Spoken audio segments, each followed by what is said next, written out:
We're protecting tender plants today on Pots and Trowels, and that's brought to you with the support of Cobra Garden and Darlac.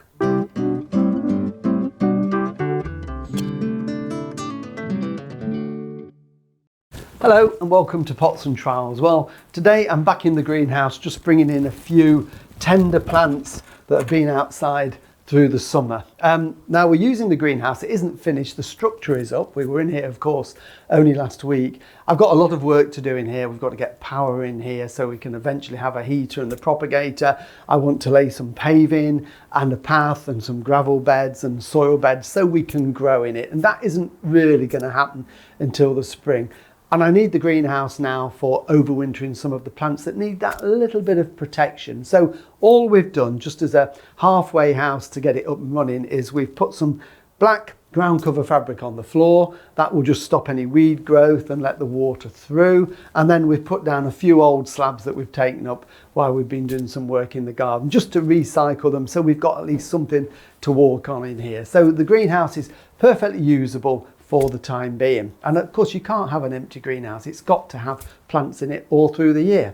So the plants on the benching that we've put up are things that need that protection. And I grow one or two different types of plectranthus. There's a couple here. We've got a little variegated one, but I also love this one with the green leaves and these beautiful pale blue flowers. This one is called Plectranthus zuluensis.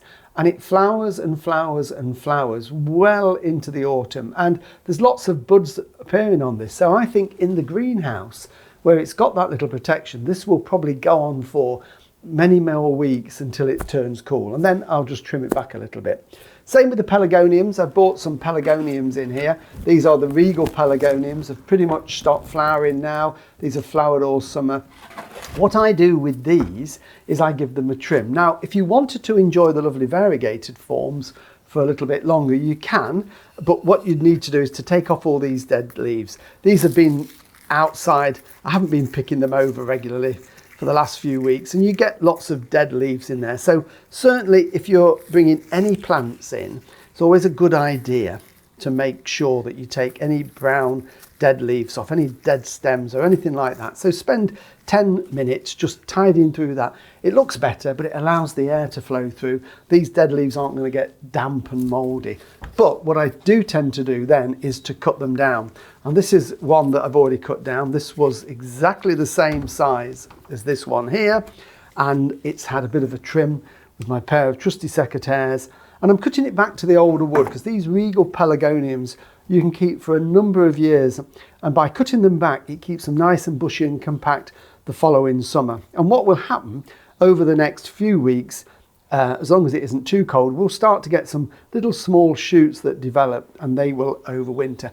Now, of course, if you want more information on pelargoniums, we have covered this subject before. You can find all of our videos that we've done on Pots and Trowels on not only Facebook, but YouTube. The whole catalogue is on YouTube. So go onto YouTube, search for Pots and Trowels and subscribe. It's totally free. And if you hit the little bell icon button, then that will give you a reminder of every new video we do. So you need never miss anything we do again on Pots and Trowels. So a mixture of different things in here. Secret to overwinter them is to try and keep them on the dry side.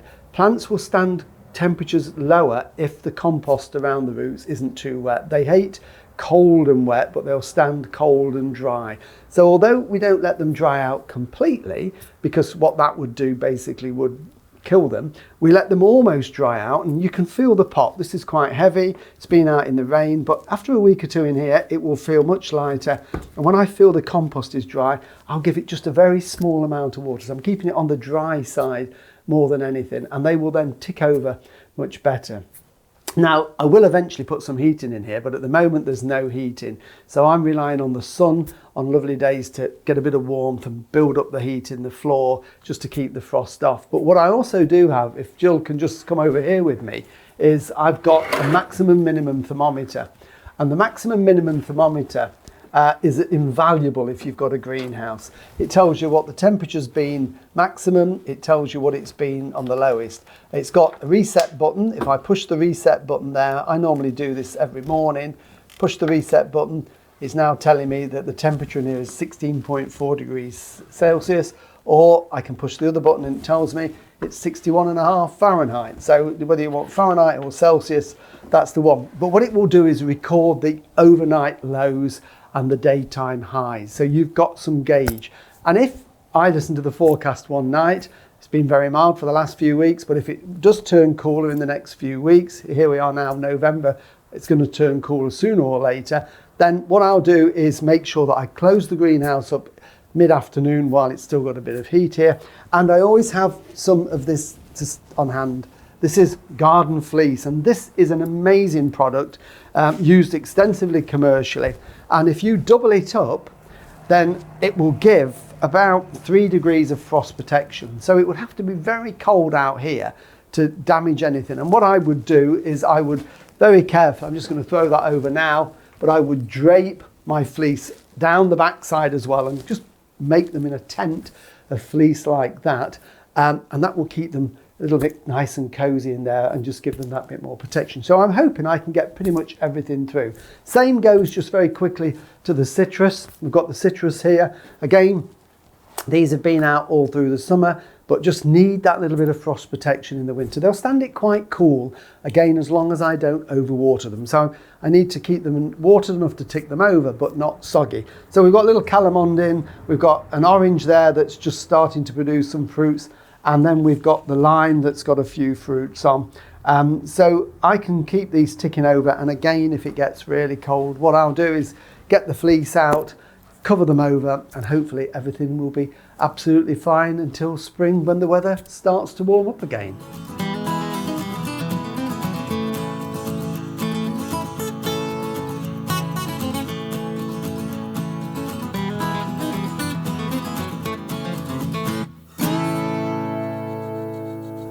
Well, thank you for watching Pots and Trowels. I've just noticed one of the limes fallen off, so that will be put to good use in the house in a drink this weekend.